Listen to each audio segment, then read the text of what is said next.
Hello my friends, Shalom! Welcome to Fellowship Online. This is Pastor William Cabral of Philadelphia Missionary Church, ang inyong ka-fellowship. This is my prayer for you, my brothers and sisters. I pray that the Lord's peace, harmony, tranquility, health, wholeness, completeness, soundness, welfare, safety, well-being, prosperity, fullness, and perfectness be with you in the name of Jesus.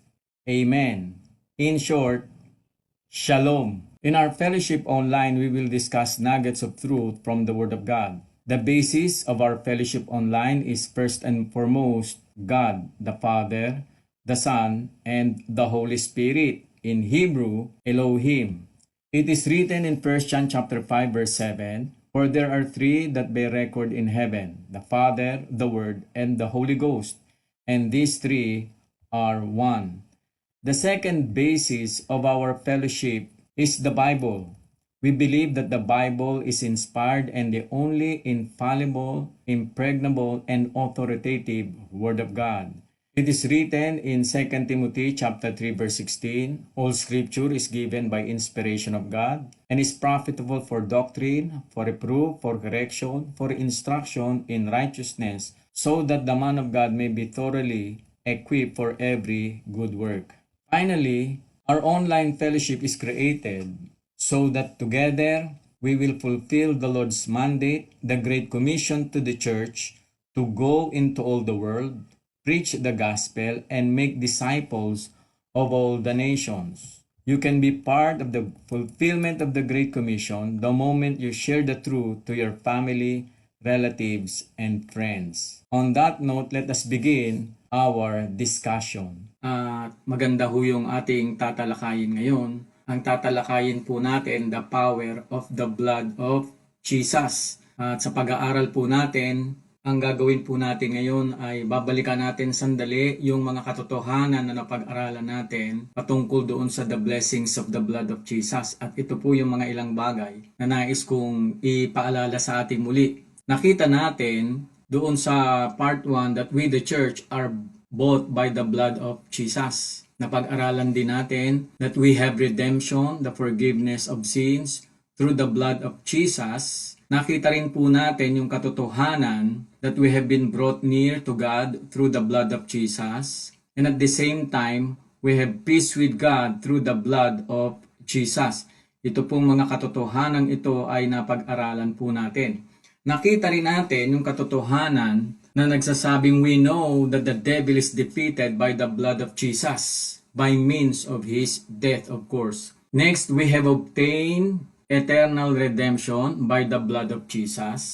Napag-aralan din natin that we have a cleansed conscience by the blood of Jesus. Yung mga konsyensya po natin ay nilinis sa pamamagitan ng dugo ng Panginoong Hesukristo. And we have confidence to enter the most holy place by the blood of Jesus. Ito po yung mga magagandang katotohanan na nakita natin sa salita ng Diyos.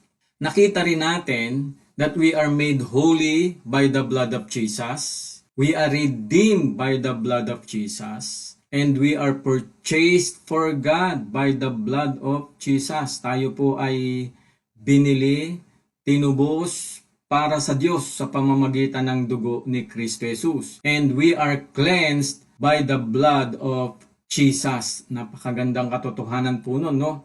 At nakita rin natin na we are washed and freed from our sins by the blood of Jesus. Ito pong katotohanan na yan ay paulit-ulit nating maririnig pag pinag-usapan po natin yung mga tungkol sa dugo ng Panginoong Hesukristo. We are justified by the blood of Jesus. Napawalang sala na po tayo sa pamamagitan ng dugo ng Panginoong Hesukristo. We overcome Satan by the blood of the Lamb, no? By the blood of Jesus, we overcome the enemy. And we have propitiation or atonement, the appeasing sacrifice through the blood of Jesus. Ito po yung mga katotohanan na natutunan po natin pagdating po sa tinatawag na the blessings of the blood of Jesus.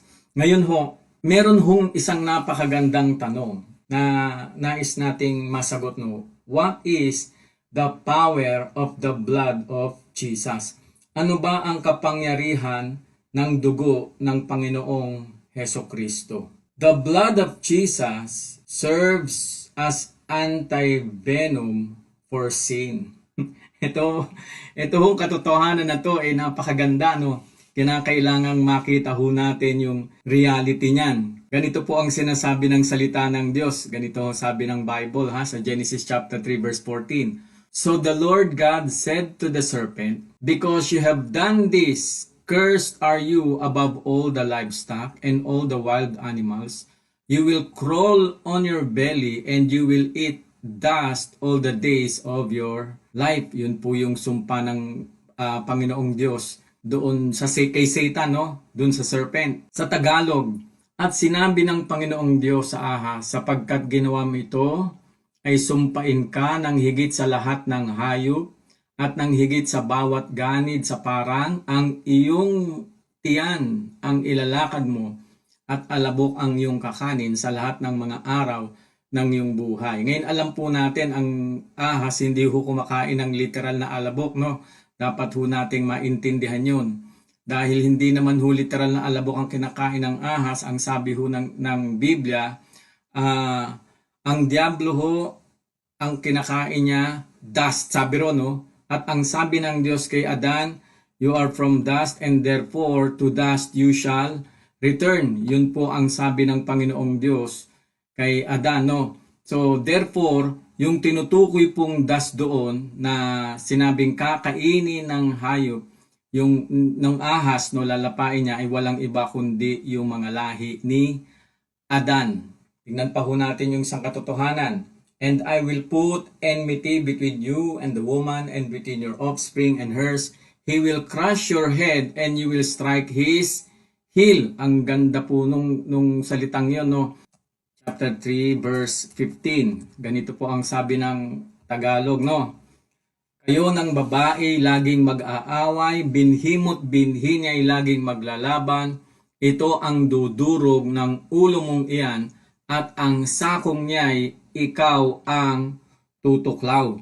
Umaliwanag po yun, no? Ang sabi ho ng salita ng Diyos, ang gagawin ho ni Satanas, tutuklawin niya yung tinatawag na, ano ho yun? Ang tutuklawin niya, yung heel ni Jesus, no? Yung kanyang sakong, sabi ng salita ng Diyos. Ngayon, ano ang ibig sabihin nun? Alam natin, pwede natin kuning analogy, no? Alam ho natin na ang Panginoong Hesukristo, hindi naman ho siya literal na tinuklaw ni Satanas, etc. Kundi bilang isang analogy doon sa krus ng Kalbaryo, lumalabas na ang Panginoong Hesukristo ho, yun yung fulfillment sa cross, yun yung fulfillment ng sinasabing pagtuklaw sa Kanya ng kaaway na walang iba kundi si Satanas. Dapat ho na maging maliwanag sa atin yung mga katotohanan yan. Ngayon mga kapatid, ganito po yung sinasabi sa Genesis chapter 3 verse 15. Kayo ng babae laging mag-aaway, binhimot binhi niya'y laging maglalaban. Ito ang dudurog ng ulo mong iyan at ang sakong niya'y ikaw ang tutuklaw. Ngayon, ito ho ay prophetic word ng Diyos, no? Pinapakita niya sa atin na God is an all-knowing God at alam niya na isang araw itong diablo tutuklawin ang Panginoong Hesukristo at yung kamandag ng kasalanan, kapag tinuklaw ng diablo ang sakong ng Panginoon, yung kamandag ng kasalanan, papasok sa dugo ng Panginoong Hesukristo. At yung kasalanan na yun ang magiging dahilan kung bakit ang Panginoong Hesukristo namatay doon sa krus ng Kalbaryo. Alam natin na si Kristo ay naging kasalanan at hindi lang siya naging kasalanan, ang sabi ng ibang translation, siya ay naging sin offering. Kunin natin yung analogy, bakit mahalaga yung salitang kinakailangang siya'y tuklawin ng ahas sa kanyang sakong. Tingnan po natin, no? Pag-aralan muna natin sandali. This is the power of the blood of Jesus. The blood of Jesus serves as anti-venom for sin. Ang dugo ng Panginoong Hesukristo ang nagsilbing panlaban, no, anti-venom for sin. Ang sabing ganun dito, and I will put enmity between you and the woman, and between your offspring and hers. He will crush your head, and you will strike his heel. Napaka-importante po, no. Now, tingnan natin how anti-venom is made. Paano ba ginagawa yung tinatawag na anti-venom? Number 1, kinakailangan pong extract yung venom from a snake. Number 2, yung extracted venom na yon, ilalagay po nila sa freezer. Number 3, para magawa yon, kinakailangan gumamit sila ng mga hayop. And number 4, matapos pong i-process yun, ipopurify yun, i-concentrate, kinakailangan concentrated siya, and then tsaka lang po pwedeng magamit. Okay, isa-isahin natin, no? Ang paggawa ng anti-venom, kinakailangan mag-extract ng tinatawag na venom from a snake.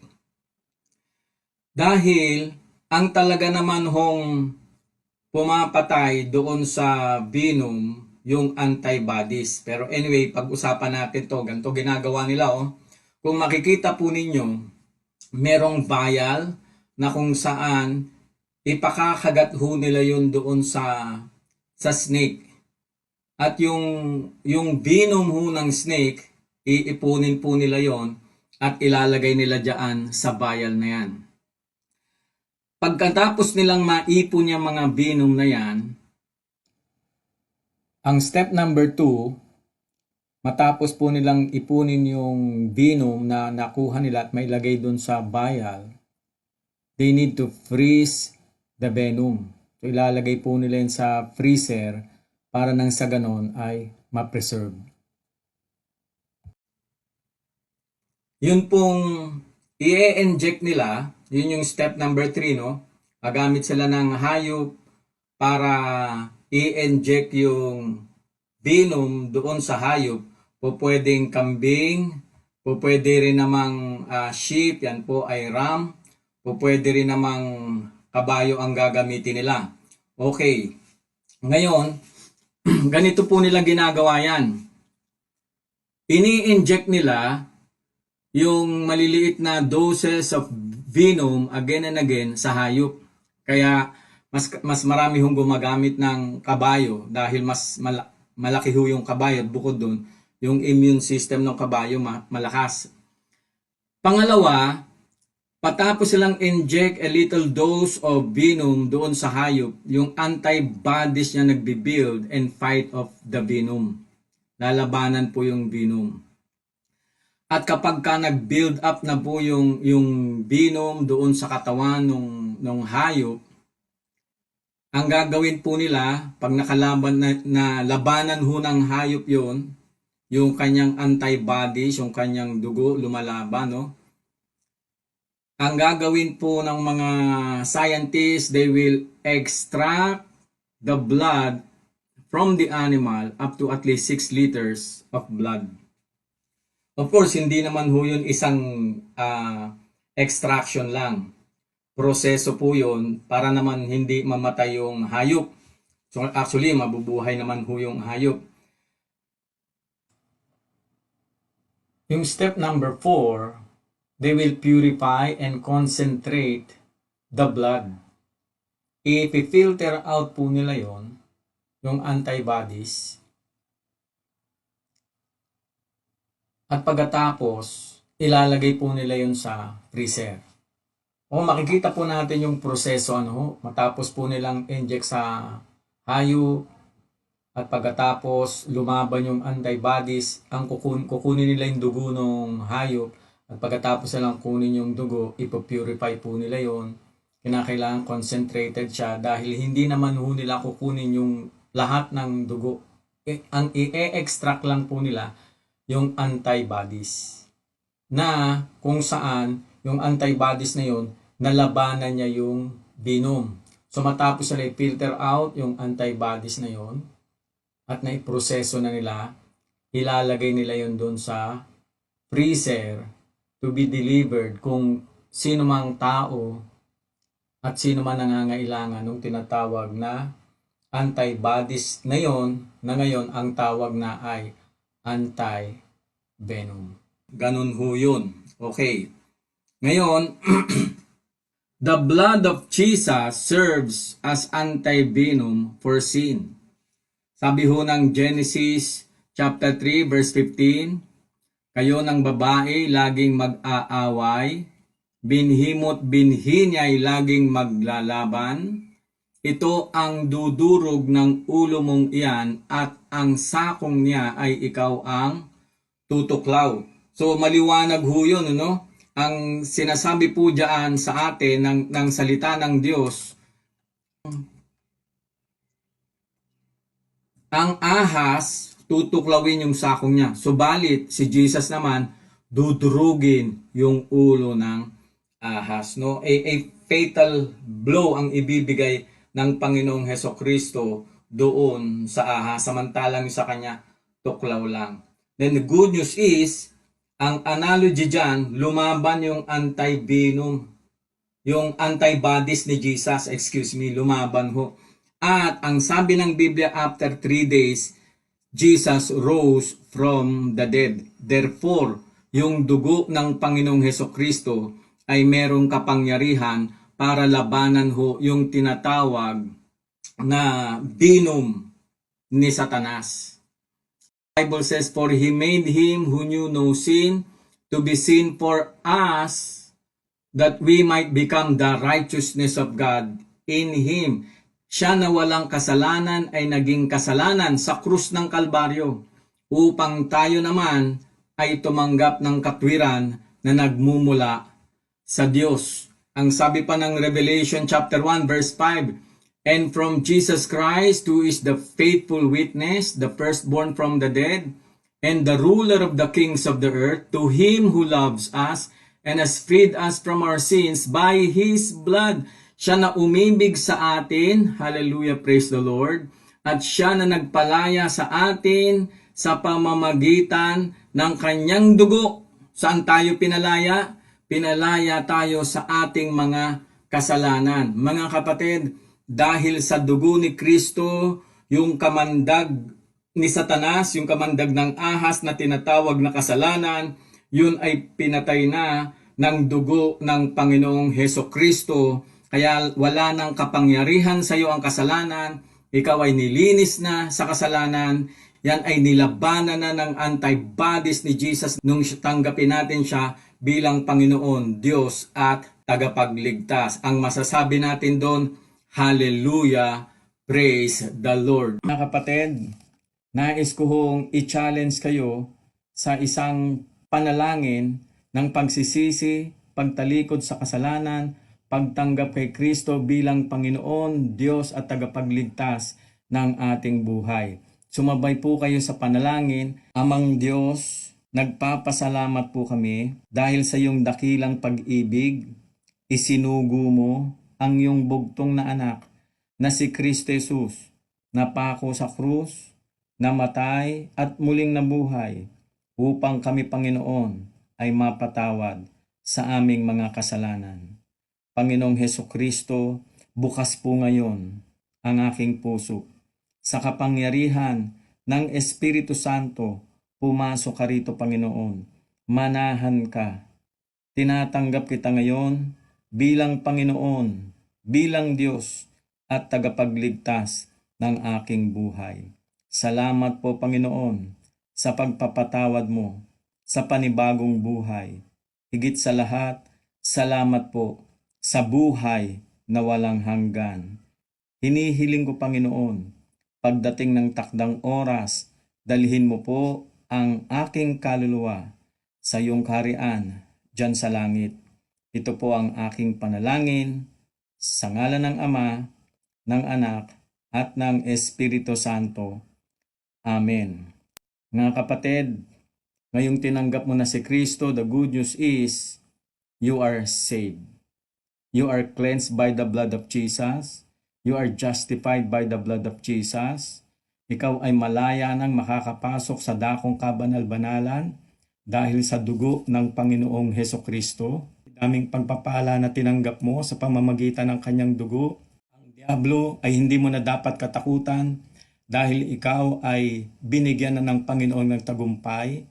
Meron ka ng tinatawag na walang hanggang katubusan. Ikaw ay nilinis na sa pamamagitan ng dugo ni Kristo. Nilinis ang iyong budhi sa pamamagitan niya at maaari ka nang pumasok sa dakong kabanal-banalan. Yun ang dahilan kung bakit pwede nating sabihin, truly, you are blessed. Let us have our benediction. Now unto him who is able to keep you from falling, and to present you faultless before the presence of his glory, with exceeding joy, to the only wise God our Savior, through Jesus Christ our Lord, be glory and majesty, power and authority, both now and ever. The Lord bless you and keep you. The Lord make his face shine upon you and be gracious to you. The Lord lift up his countenance, smile at you, and give you shalom in the name of the Father, and of the Son, and of the Holy Spirit. And everybody will say, Amen and Amen. Brothers and sisters, again, you are blessed.